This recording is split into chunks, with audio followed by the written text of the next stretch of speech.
top 10 teams after NBA free agency. We're going to go 10, 10, 10, 10, 10. But first off, we're going to go honorable mention. And my first honorable mention barely got left off, but mine is going to be the Orlando Magic. Okay. They're not in one of my top 10 teams after free agency, taking into account the East and West. They're not in my top 10. If I'm being quite honest with you guys, my top 7 is locked. 8, 9, 10, 11 is 8, 9, 10 is where I got real. I don't know. It was very. What's the team that you left off? That's the thing. I didn't pick an order yet. Oh, okay, I see. But my top 7 is locked. Like I feel like the top 7 for me, I feel like it's comfortable. I feel like we'll all have the same teams in the top 7. I feel like 8, 9, 10 is where you get real dicey because you can project with a few. You can make your case with some of them. For me, I'll just tell you the teams I had in that range. It's Hawks, Magic, Warriors, Clippers, Lakers. I feel like those are teams that can compete for and I feel like I'm missing somebody in the East, but I don't think I am. But I feel like those are teams that are vying for that 8, 9, 10 spot. Mm-hmm. But I'll just tell you my top 7 real quick because I feel like that's for me is a lot. OKC's 1, Rockets 2, Denver 3, Cavs 4, Knicks 5, 6. I put Dallas 7. I put Minnesota. So everybody after that, I feel like it's crunching. I feel like Hawks can be in that top 10 if you want to project. I probably would have I probably would have the Hawks in the top 10. Orlando, sneaky team again. It's really a tricky bottom 3 list for me because I feel like all these teams have a legit case, but all these teams have their flaws. In the Spurs. Yeah. I have. If we want to do the top 10, I can do it the same way as you. I want to stay in that lane. Yeah, like that. Like just doing 10, 10, 10. 10, okay. 10, 10. Revealed most of his list, but my 10 is the Atlanta Hawks. Okay. It was hard for me to project just how much they're gonna improve in the win column. When Jalen Johnson played with Trae Young last season, they were 17-17. This was a 500 team. They added Porzingis, they added Nickeil Alexander-Walker. I'm excited about those additions, but I don't want to drink the Hawks Kool-Aid too much and just feel like, oh yeah, this is like a contender. Yeah. I still have to see a lot of the things, the fit things, the health issues, if they're going to persist. But I think the Hawks at 10 is a good spot. I agree with that. The Hawks, so I had an honorable mention, one in each conference, and those two teams were the Spurs and the Hawks. San Antonio was an honorable mention because I love what they did this offseason, but they have a lot to figure out in the backcourt and how they're going to maximize Wemby coming off missing in it last season. I agree with you in the Hawks sense where health is going to be a question, but also what version of Trae Young you're getting is going to be what decides that team ceiling. If Trae Young gets back to his 2021 form, they're going to be a top 10 team this season. If he doesn't, they won't be to me. That's why I have the Hawks as my first team off the list, but it really does depend on just how healthy he is. I think that's been something sort of look. Last year he played with Achilles tendonitis. How about you? I like the Spurs at number 10. I really feel like Wemby is going to just keep getting better. It's going to be a little tough for them to figure out the backcourt. Yeah. Obviously, I don't know what they're going to do. Like, I don't know if Harper's coming off the bench. I don't know if he's starting. I don't know how I feel about Fox and Harper starting in the backcourt. But I think they have it's a problem, but it's a good problem. It's a bunch of good players surrounded by Victor Wembanyama, who I think is honestly knocking at the door for me to possibly close to being a top 5 player. So I'm banking on the Wemby leap, and I think I have him number 10 in the NBA right now. That's a good one. That's one that I thought about a lot because I think like the Spurs, even if the Hawks might have a more complete team, do I think the Spurs are better than the Hawks? Like, I think that's a legit debate. I think the Wemby just is that much of a difference maker. Who's your honorable to where mention? I can get it. Mine is the Orlando Magic. I forgot my 10. My 10 was the Warriors. I think I've honorable mention Orlando. 10, I do have Golden State. I think we're better than Orlando. Number 9, that's where I have the Warriors. I think that they've kind of gotten under the radar because they didn't do anything in the draft or free agency. But when Jimmy Butler came to the team post All-Star break, 30 net rating, they had a 22-5 record with Steph and Jimmy. I think that the age concerns are very real. They're all old, but Steph, Jimmy, Draymond, adding Horford to the unit, and Jonathan Kuminga potentially getting traded for a piece that can help them win now. I think that can propel them into being top 10 team. Like, I thought this was a team that was legitimately in contention talks before Jimmy got hurt and then Steph got hurt. So I'm not going to give up on them this upcoming season. My 9 is sneaky. I don't think none of you guys have this team up here. My 9 is the Clippers. Oof. I think the Clippers. Yeah, I think the Clippers are a top 10 team in basketball. Yeah. And you may not like. I feel like top 10 is different than who you think will win the title. I feel like that conversation comes in June, April, and stuff like that. But like the Clippers brought everybody back, and I think that's extremely important. And we watched the Zubac leap take form last year. Harden and Kawhi haven't shown any real signs of declining as players. The injury concern, I think, is the same for the Warriors as it is for them. They have two old guys that kind of head the ship. Also, Norman Powell's getting up there in age and stuff like that. Bogdanovich is up there in age. But I think this team, back end of last year with this extremely tough schedule, put belt to ass. Yeah. And I think in terms of teams like Orlando, I think they are better than them just because of the infrastructure is a little bit. I honestly think Orlando and the Clippers kind of are similar in the ways they are. I just trust the foundation the Clippers have. Sure. They're an absolute unit at the end of last season. I don't think it's crazy at all. I have them higher than that. My number 9 was the Dallas Mavericks, and I would have them a slight bit higher and have them above my team at number 8. The reason why I don't is because Kyrie's going to miss the start of the season, expected to come back in January, and it's going to be his first season coming off an ACL injury. And kind of hinging on that, there's some questions with how they orchestrate their lineups for Jason Kidd, with Cooper Flagg starting, moving PJ Washington to the bench. How does he work Najee Marshall? And then, of course, Anthony Davis. How many games is he playing? But I like Dallas at 9. I like the Lakers at 9. I don't think they're going to be a top 3 seed in the West this year, but I think just you having Luka Doncic, LeBron James, their playmaking, their offensive ability, I think they'll be fine. I'd like the 8 and sign. Like I said, it's an upgrade over Jackson Hayes, but defensively, I feel like the Lakers this year are just going to have to hang their hat on being a potent offense. I think led by Luka, LeBron the best playmaker, got AR as your third option. I think offensively it'll be enough just to for my ranking just to have them at the 9th spot. But like I said, I do think they regress in the Western Conference just because some teams gotten better. My number 8 is going to be the LA Clippers. 50 wins over the past 2 seasons, I don't think is anything to sniff at. 4th in net rating post All-Star, and with Kawhi Leonard, they were 26-11. Kawhi Leonard's health is the biggest wild card here. He made it through the playoffs. He's going to be healthy to start the season. I'm hoping for good health for Kawhi. And those minutes replacing Amir Coffey, I don't think are being talked about enough in how good the Clippers can be, because Amir Coffey was a huge negative for them last season. And then I look at the Brook Lopez addition. Brook Lopez, very quietly, nobody talked about it, but he was number 1 in contested shots this past season. Totality contested shots. He contested over 1,000 shots. No other player contested more shots than him last season. No other player contested over 1,000 shots. Players like attacking him. And him having contests. Yeah, he was still a very good defender. He was one of the 10 best defensive player of the year candidates last season. And Ivica Zubac was number 2 in contested shots. So the Clippers now have a center in Zubac who anchored the second best defense in the league this past season. And they have a backup in Brook Lopez who not only can space the floor, but was the only center ahead of Zubac in terms of contested shots in the league. So I think having those two is going to be very good. I think the only concern with them is that they're old. They're an older team with Harden, Kawhi, Batum, Lopez. Zubac is like the youngest core piece, and Norman Powell is like the another young guy that they have that is not young, but comparatively to everybody else, is younger on the team. He's right behind Harden. I think he's 32. Yeah. Wow, I thought he was like 28, 29. And I think he played 4 years in college. They have a very old team. I think that's the only concern, is that if the injury bug hits them, what's going to happen with the team. But overall, the talent and what they added, I think, they're easily a top 10 team. I think their youngest player is probably Derrick Jones Jr. Yeah, that plays for sure. Yeah. We're on 8, right? Yes. Yeah. Atlanta Hawks. Don't got to say too much about them. Projecting a little bit more with them than most teams on my list, just because of you have to with the health of Porzingis. How does Trae Young look? Dyson Daniels, marginal jump. Jalen Johnson, you mentioned, how is he going to look? But I like this team. I really do like this team. I like the move they made. I like the lineups that they can, potentially put out there. So for me, Hawks are at 8. I'm surprised. The team I'm projecting with the most, that I feel should be projected more, is the Orlando Magic. This team won 41 games last year, and Paulo Banchero missed half the season, their best player. And when he got back right in the playoffs, he looked like an All-NBA player in the making. And then Franz Wagner also missed 20 games last season. You now add in Jalen Suggs, he played 3 games in the calendar year of 2025. They re-signed Mo Wagner yesterday, who was one of their better shooters towards ACL. I love what Orlando did this offseason.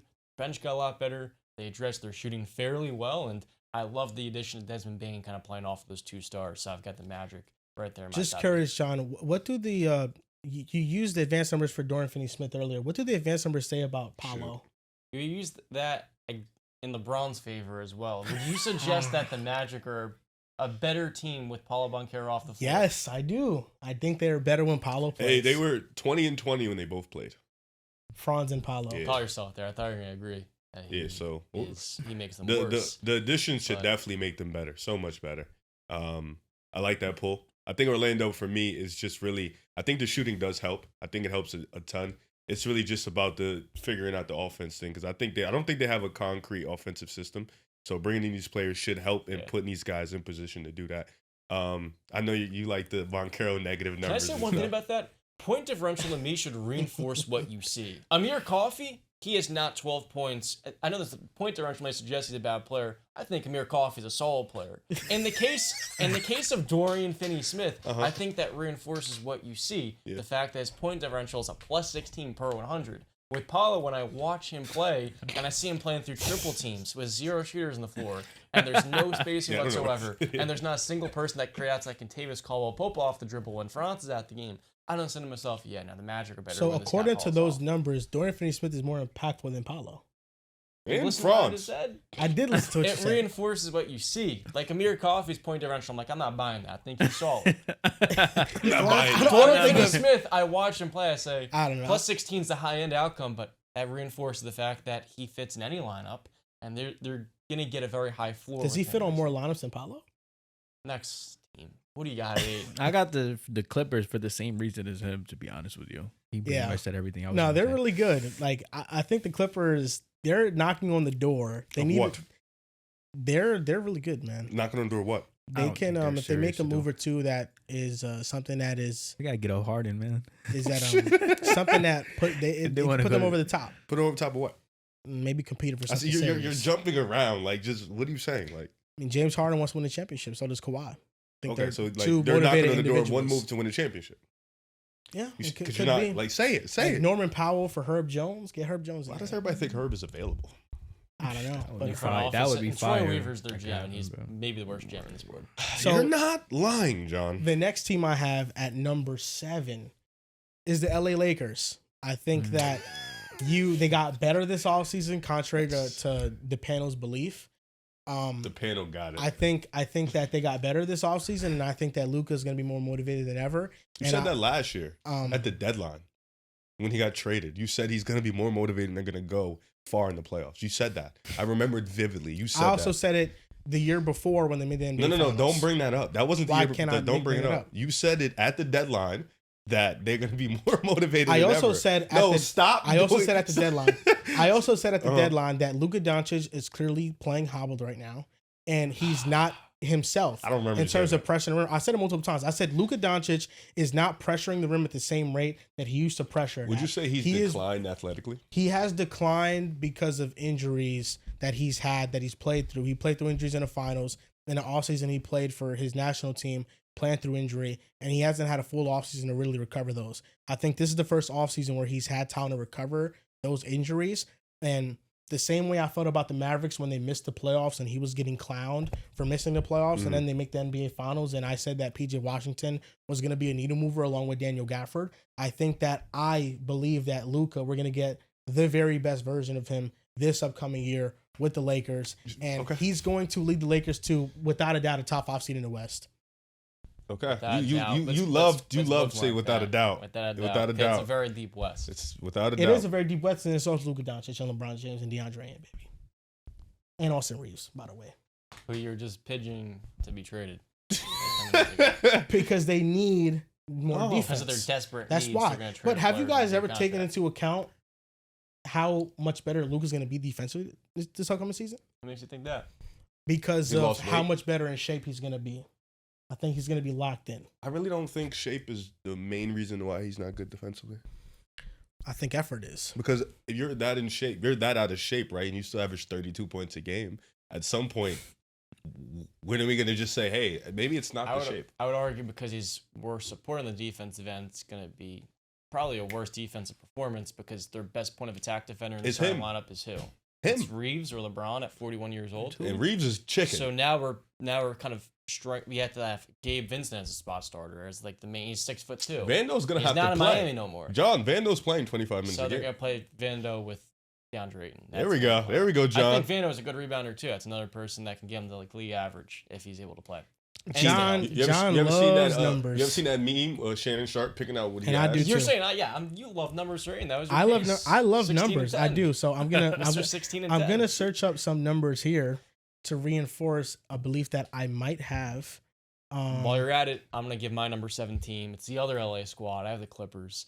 They had, to me, they found the perfect formula at the end of last season, and they've maintained the entirety of that course. That's why I feel they've become a little bit underrated as well. So, John, Luka Doncic this past year with the Lakers, with the lineup of Reeves, Rui, LeBron, and Jackson Hayes, 219 possessions, they had a 110 defensive rating on the court, which is 216 possessions. Not a big sample size. They had a 110 defensive rating. Who are we talking about?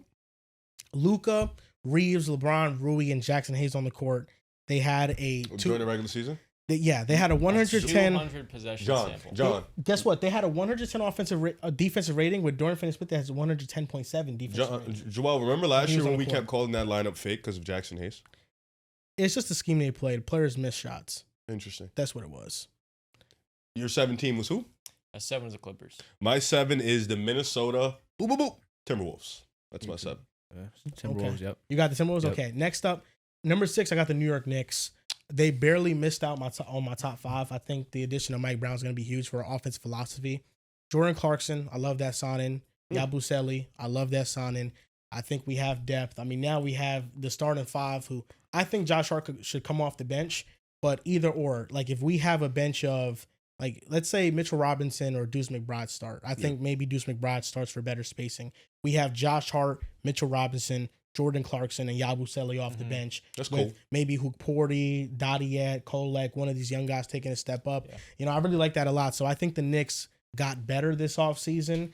And Tom Thibodeau, I appreciate everything he's done for the team, but he held the team back on offense. It was a lot of isolation basketball, just watching Brunson go one-on-one. It was frustrating. It led to sluggish basketball. I think Mike Brown is going to open up our offense and involve all of our players. And I'm very excited for the prospect of Mikal Bridges getting going offensively because we're waiting on Brooklyn Bridges. And we could get close to that this year. Yeah. It kind of reminded you of like them D-Rose teams where it was just D-Rose and everybody just get out the way. But except they had like so much virtually no spacing.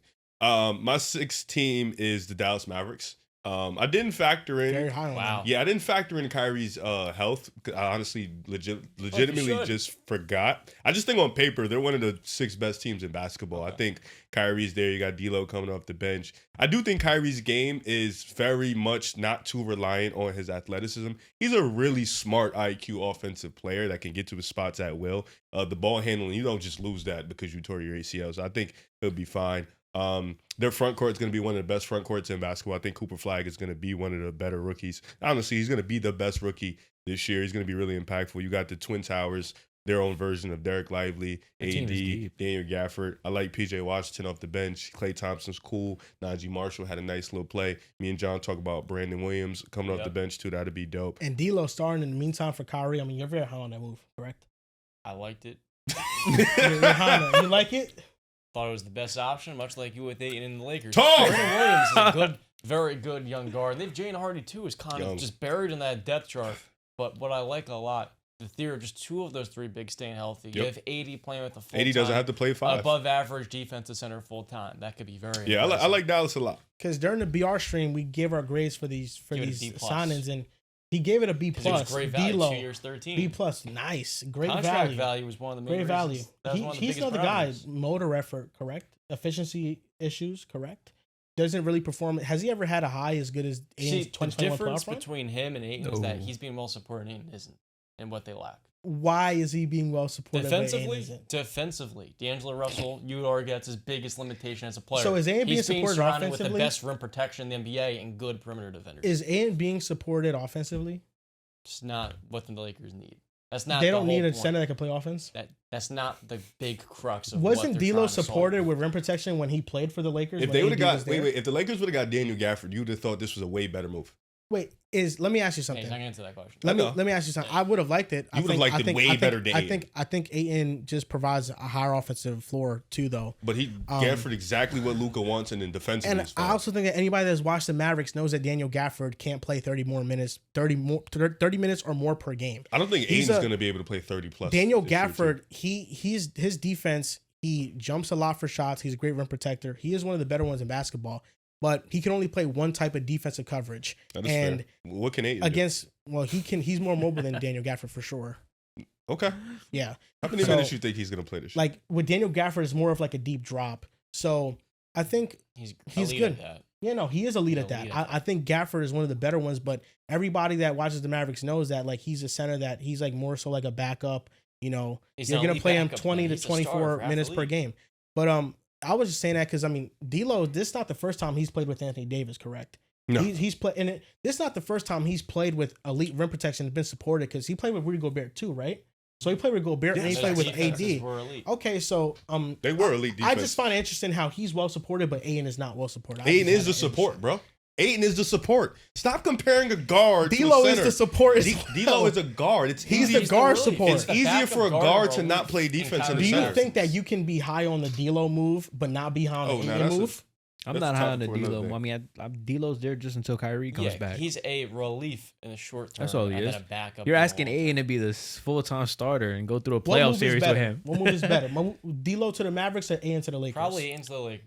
Okay. Yeah, Aiden to the Lakers because they upgraded. They upgraded at that position. I don't care. I know because they don't upgrade with D'Lo. They just it's just a band-aid till Kyrie comes back. D'Lo just a depth piece. B plus. My number 16 would be the Minnesota Timberwolves. I look at the Mavericks, the Clippers. These teams kind of get overlooked too because we really focus on the top three. But Minnesota is one of those squads with a ton of young talent in the bullpen. And then, of course, Anthony Edwards is progressively getting better. We would have beat them. That's all I'm saying. I got the Knicks at this spot. If Jimmy right hurt his ass and the Knicks at 6? Yeah, I got the Knicks at 6. Are they the best team in the East to you? Or, I mean, I'm think you probably have one team above them. Oh, no, Cavaliers. Okay. We're going to get to that. Number 5 for me is the Minnesota Timberwolves. 5th in net rating. Yes. I think that the Timberwolves are being overlooked. I think that continuity matters. It's you don't always have to have the splashiest offseason. And the Timberwolves lost one player. It was Alexander Walker. Who do I think is ready to fill in those shoes and be better? Is Terrence Shannon Jr. Terrence Shannon Jr. played better than him in the OKC series against one of the best defenses that we've ever seen. Well, Nikhil's their best matchup in the league.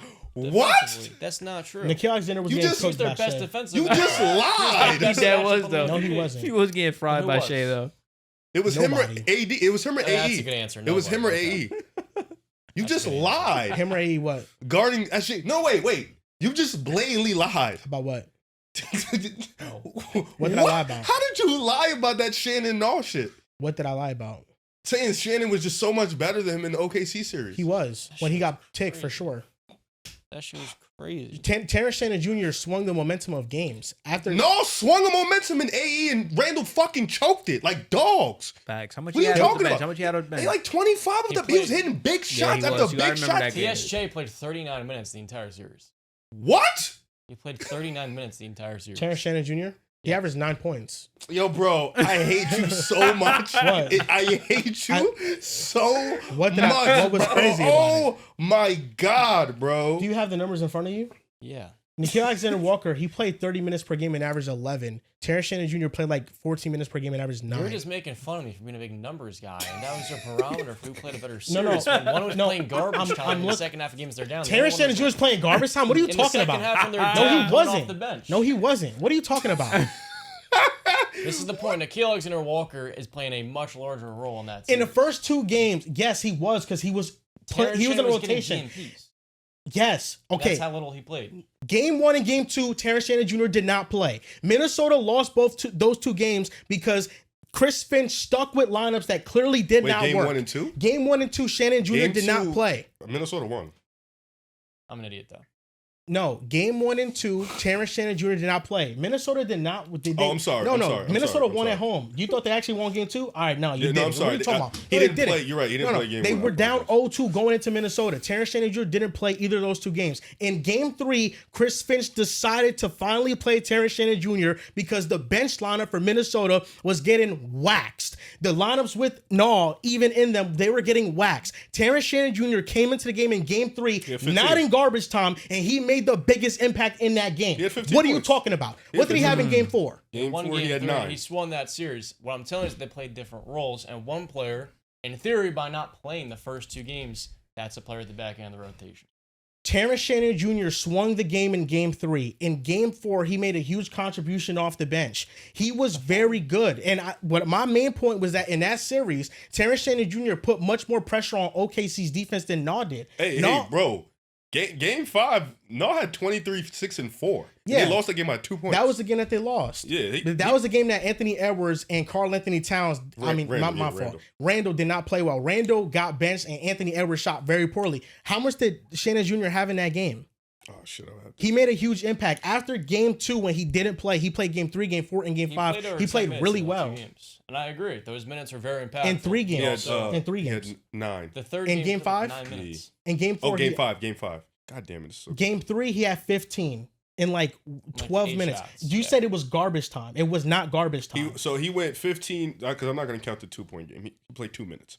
He went 15, 9, and 11. He played 13 minutes, 7 minutes, 15 minutes. Game 3, how many minutes did he play? 13 minutes.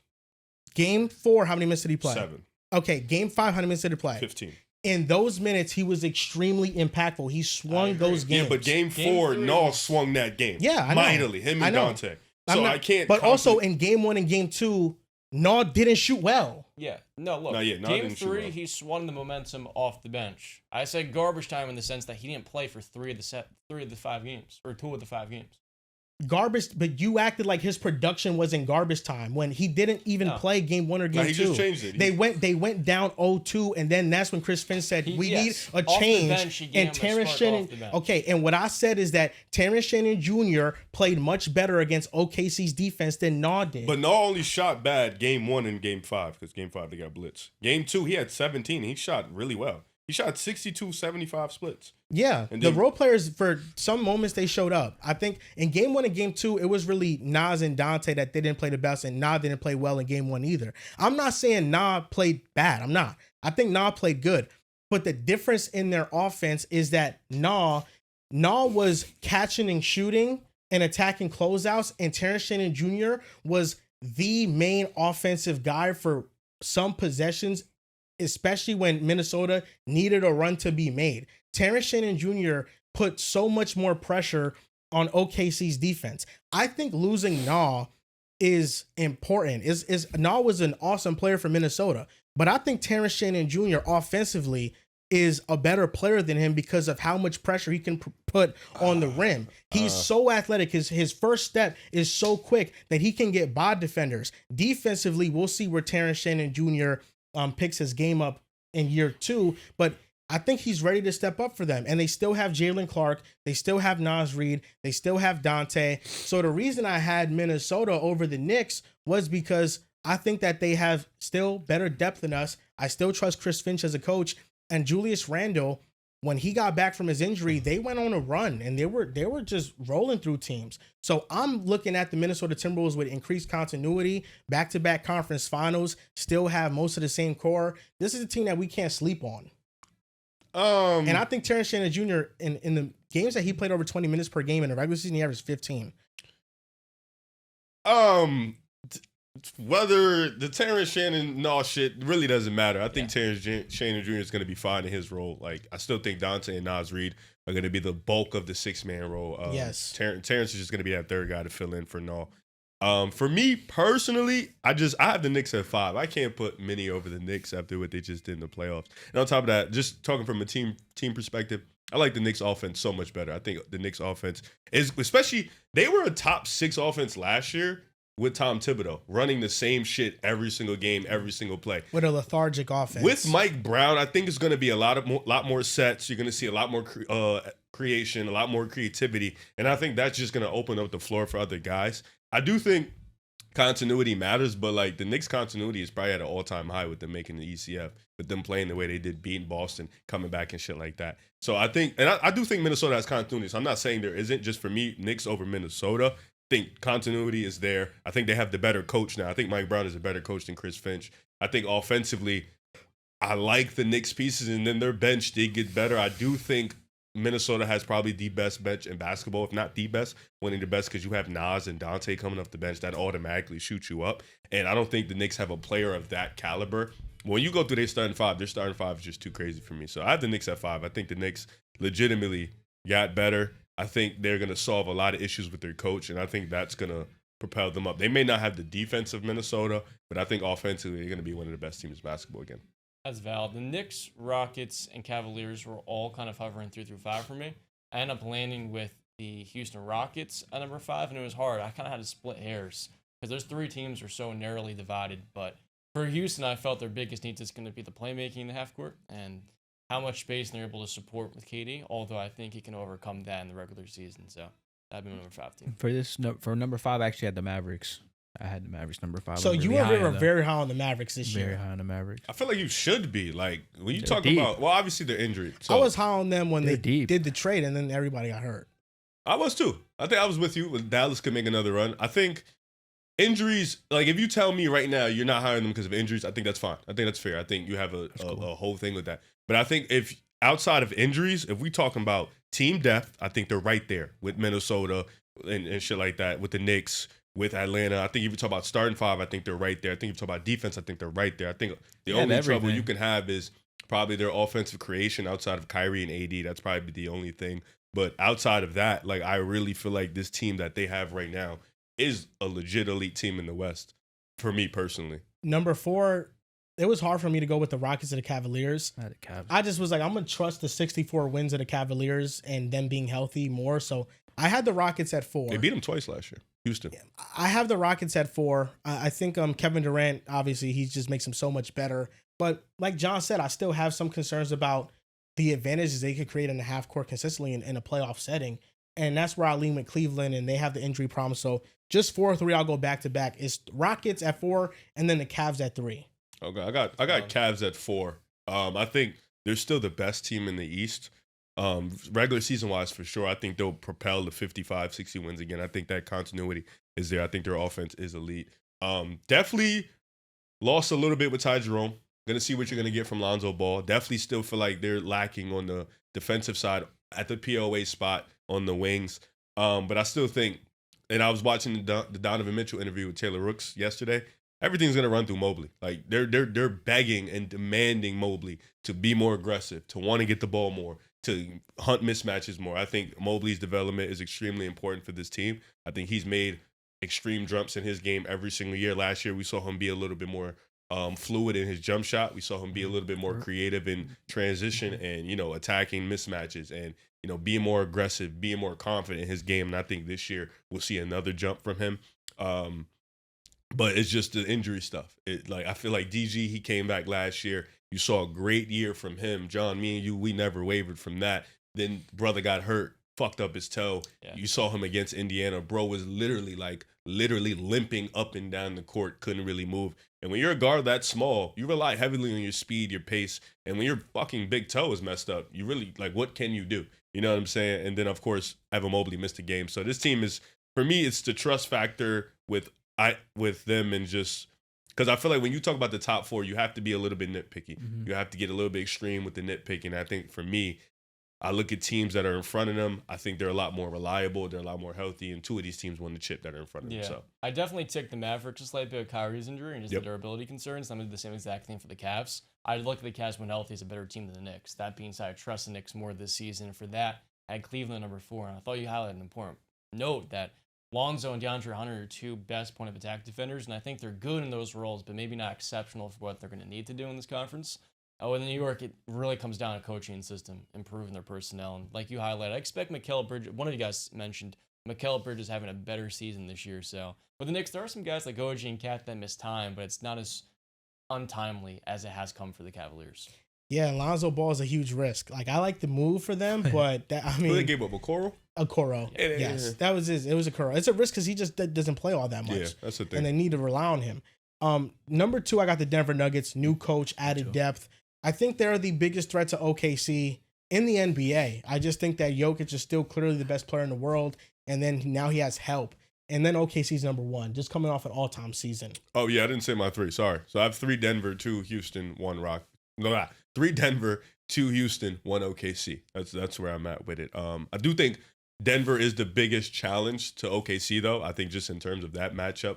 But I do like how the Houston matches up with OKC. I think either series would be a 6-7 series. I do like both teams against them. But you mentioned it. You know, the Joker is still the best player in the world. He did get a little bit more help, although I thought he got a good amount of help in that series against OKC. Unfortunately, they just broke down and they couldn't. That Game 7 was not competitive at all. As for Houston, I feel like they got the experience they needed. You mentioned it earlier. Their X factor is going to be Amen Thompson. It's going to be nobody else. Their X factor is going to be him. They are relying heavily on him to kind of propel them to that next level. So I'm excited to see how that goes. And OKC, they brought everybody back. So I have nothing to say. I got the Rockets 3. I got Denver 2, and I got OKC 1. I want to see how the season obviously transpires, but I don't know. I kind of feel like I would pick Denver over OKC. I know everybody's gonna call me crazy, but I think if everybody's healthy and the matchup's right, what Denver was able to do last year to take them being that beat down and them getting better and them having the best player in basketball, like I think there's a legit chance that the Nuggets could really win the championship. Yeah, it shouldn't be crazy. They're right there. So I guess if anything, the Thunder found something in Game 7 with Caruso, but we'll see if they're able to replicate that. If they're able to get away with that much physicality on a game-to-game basis.